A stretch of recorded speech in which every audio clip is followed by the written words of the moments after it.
Gold, trusted gold buyers. మీరు తాకట్టు పెట్టిన బంగారాన్ని విడిపించి ఈ రోజు ఉన్న మార్కెట్ ధరకు కొనబడను.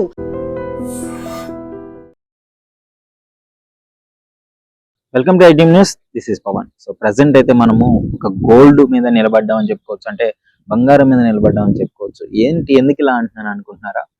ఎందుకంటే రాయదుర్గంలో ప్రభుత్వం వారు నిర్వహించిన వేలంలో ఇక్కడ ఇప్పుడు నేను నిల్చున్న ప్రదేశం ఎకరానికి అక్షరాల 177 కోట్లు ధర పలికింది. అంటే అప్రాక్సిమేట్ గా అటు ఇటు 200 కోట్లు అనమాట. ఇంత రికార్డు స్థాయిలో ధర పలకడం నాకు తెలిసి దేశంలోనే అత్యధిక రేటు ఉన్న ఈ స్థలంగా గుర్తింపు వచ్చింది. అంటే ఈ రకంగా ఎందుకు మారిందంటే మెయిన్ ఇక్కడ చూస్తున్నారు కదా, మొత్తం ఐటీ హబ్స్ అనమాట. ఆర్ట్ ఆఫ్ ఐటీ హబ్స్ అని చెప్పుకోవచ్చు. ఇక్కడ అంటే ఒక గుండె లాంటిది అనమాట ఐటీ సెక్టార్ కే. మొత్తం ఐటీ సెక్టార్ కి ఈ రాయదుర్గం మొత్తం ఈ దుర్గం చెరువు ఉన్న ప్రాంతాల చుట్టుపక్కల గచ్చిబౌలి హైటెక్ సిటీ ప్రాంతాలు అయితే ఒక గుండెలాగా చెప్పుకోవచ్చు ఐటీ సెక్టార్ కి. సో అందుకే ఈ ల్యాండ్ కి అయితే ఇంత రేటు పలుకుతుంది. ఇక్కడ మీరు చూస్తున్నారు, ల్యాండ్ చూస్తే నార్మల్ గానే ఉంది, కానీ ఇక్కడ ఏరియాకు ఉన్న డిమాండ్ మాత్రం కోట్లలో ఉంది. దాదాపు మొత్తం 7.7 ఎకర్స్ ని, అంటే 7 ఎకరాలు, దాదాపు 8 ఎకరాలు అనుకోండి. 8 ఎకరాల భూమిలో వేలం వేస్తే అమ్మకానికి ఎంఎస్ఎన్ కంపెనీ వాళ్ళు అక్షరాల 1351 కోట్లు ఇచ్చి కొనుగోలు చేయడం జరిగిందంటే అర్థం చేసుకోండి. 351 కోట్లు ఎంఎస్ఎన్ కంపెనీ వాళ్ళు అయితే దీన్ని కొనుగోలు చేయడం జరిగింది. అసలు రికార్డు స్థాయి అనమాట. ఈ రేంజ్ లో, అంటే 8 ఎకరాలకే ఈ రేంజ్ స్థాయి వచ్చిందంటే ఒకసారి మీరు అర్థం చేసుకోండి ఇక్కడ ఉన్న ల్యాండ్ కి ఎంత డిమాండ్ ఉందో.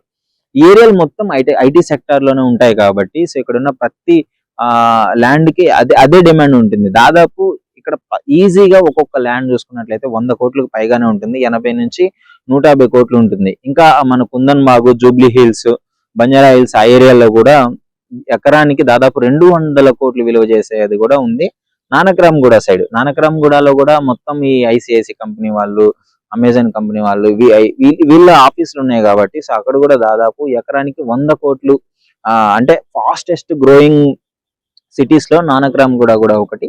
సో అందులో కూడా ఇప్పుడు పుంజుకుంటుంది. దాదాపు 100 కోట్లు వాటికి ఎకరా నడుస్తుంది. అంటే ఐటీ సెక్టార్ లో ఉన్న ఈ ఏరియాలలో పెద్ద పెద్ద కంపెనీలు పోటీ పడి మరీ వేలం వేసుకొని మరి అంటే ఎన్ని డబ్బులు పెట్టడానికైనా రెడీగా ఉన్నారు. ఇక్కడ మీరు చూడొచ్చు, ల్యాండ్ చూస్తే మాత్రం నార్మల్ గా ఉంది. ఇక్కడ సెక్టార్, ఇక్కడ మొత్తం కొండలు ఇవే ఉన్నాయి. కానీ ఎందుకు ఇంత ల్యాండ్ ఉంది అంటే చుట్టుపక్కల ఉన్న ప్రదేశాలు. మీరు ఇక్కడ నుంచి చూస్తే మొత్తం బిల్డింగ్సే కనిపిస్తున్నాయి కదా, దాదాపు మొత్తం బిల్డింగ్సే. ఇవి మీరు అంతా ఐటీ సెక్టార్, ఇవన్నీ ఐటీ కంపెనీస్ క్లియర్ గా చూడొచ్చు, పెద్ద పెద్ద ఐటీ కంపెనీస్. సో అందువల్లనే వీటికి ఇంత దూరం. అంటే రాయదుర్గం, గచ్చిబౌలి, మాధవపూర్ పరిసరాల్లో ఇప్పుడు గజం బంగారంతో సమానం ఉందండి. ఒక గజం కూడా ఈక్వల్ టు బంగారం. అంటే దాదాపు ఒక ఎకరా ఇక్కడ 152 కేజీల బంగారంతో సమానం. నేను చెప్పేది మీకు క్లియర్ గా అర్థమవుతుంది కదా.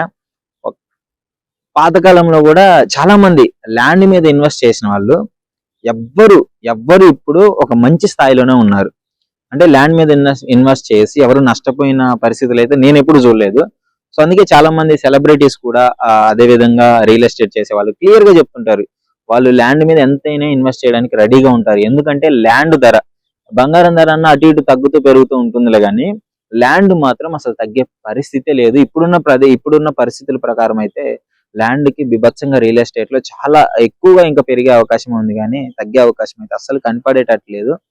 ఇక్కడ ప్రస్తుతం ఇప్పుడు మీరు చూస్తున్న ల్యాండ్ అయితే లిటరలీ ఎంఎస్ఎన్ కంపెనీ వాళ్ళు కొనుగోలు చేయడం జరిగింది. ఇంకా తదుపరి వేలంలో అయితే చుట్టుపక్కల ఉన్న కంపెనీస్ మొత్తము ప్రభుత్వానికి 3,000 కోట్ల వరకు లాభం వచ్చింది. ఇక్కడ ఉన్న వేలం మొత్తం 28 ఎకర్స్ గవర్నమెంట్ ల్యాండ్ అయితే మన Telangana state industrial infrastructure corporation వాళ్ళు అయితే వేలంలో వేసినారు. సో దీని మొత్తాన్ని 3,351 కోట్ల వరకు అయితే రికార్డు స్థాయిలో అయితే తీసుకోవడం జరుగుతుంది. సో ప్రస్తుతం సిటీలో కూడా చాలా ఏరియాలలో మంచి డిమాండ్ ఉంది ల్యాండ్లకి. ఎందుకు అంటే లిటరలీ నేను ఇది ఫస్ట్ టైం చూస్తున్నాను. రియల్ ఎస్టేట్ చాలా బాగా డెవలప్ అవుతుంది ఔటర్ రింగ్ రోడ్ సైడ్. గతంలో 2017 లో ఎకరా 40 crores కి వెళ్తే చాలా గొప్పగా చెప్పుకుని ఉన్నాయి. తర్వాత 60 కోట్లకి వెళ్ళింది, తర్వాత 100 crores దాటింది. ఇప్పుడు 170 crores 2025 లో 100 crores 177 crores కి వచ్చింది. ఇంకా ముందు 200 కోట్లకు పైన అస్సలు ఆశ్చర్యపోవాల్సిన అవసరమే లేదు.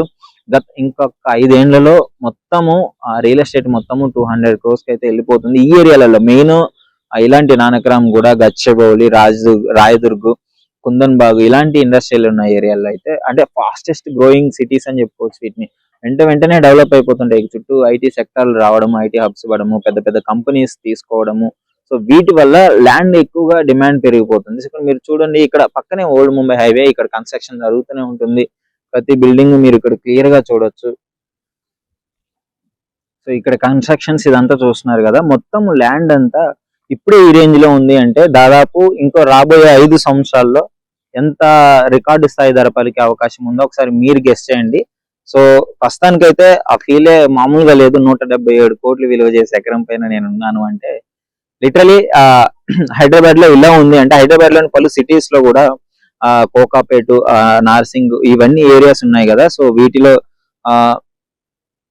మొత్తం ఈ విధంగానే ఉంది. దాదాపు ఎకరానికి 100 కోట్లు పైగానే ఉంది కానీ తక్కువగా అయితే లేదు. సో ఇట్లా one of the fastest growing cities లో కూడా ఇవి ఉండడము. సో ఇండియాలోనే వన్ ఆఫ్ ది బెస్ట్ అంటే హైయెస్ట్ ధర ఇక్కడ పలకడము. సో మీరు అర్థం చేసుకోవచ్చు ఏ రేంజ్ లో డెవలప్ అవుతుందని చెప్పేసి. సో ప్రస్తుతం అయితే ఇది రాబోయే ముందు కూడా రియల్ ఎస్టేట్ నిపుణులు అందరూ చెప్పేది ఇదే. రియల్ ఎస్టేట్ ఇంకా ఉన్న కొద్ది పెరుగుతుందే కానీ తగ్గదు అని చెప్పేసి, ఎకరానికి 200 ఈజీగా వెళ్ళిపోతుంది అని చెప్పేసి అయితే రియల్ ఎస్టేట్ నిపుణులు చెప్పడం జరుగుతుంది. అసలు మీరేమనుకుంటున్నారు? నిజంగా హైదరాబాద్ లో ఉండే మీకు ఎలా అనిపిస్తుంది? ముందు రియల్ ఎస్టేట్ ఎలా గ్రో అవుతుంది? ఇన్ని ఎకర్స్ అంటే ఎకరాకి ఎన్ని 100 కోట్లు రావడం మీకేమనిపిస్తుంది? ఒకసారి కామెంట్ రూపంలో అయితే తెలియజేయండి. నిజంగా ప్రస్తుతం ఉన్నటువంటి సమాజం దేనికి ప్రయారిటీ ఇస్తుంది? ఆర్థిక సంబంధాల చుట్టూ మాత్రమే తిరుగుతుంది. మళ్ళీ ఎన్నికలంగానే చాలా విరక్తి కలుగుతాను. మంచి అనిపిస్తుంది కదా, లేడీస్ కూడా ఛాలెంజింగ్ జాబ్స్ చేసినప్పుడు చాలా బాగుంటది. ట్రాఫిక్ అసిస్టెంట్స్ గా నియమించిన ట్రాన్స్జెండర్స్ అందరితో సాల్యూట్ చేయించుకుంటున్నారు. ఫుడ్ డెలివరీ ఇవ్వటానికి వెళ్ళినటువంటి డెలివరీ బాయ్ అనిల్ పై కళ్ళ ముందు పెళ్ళండి కొట్టి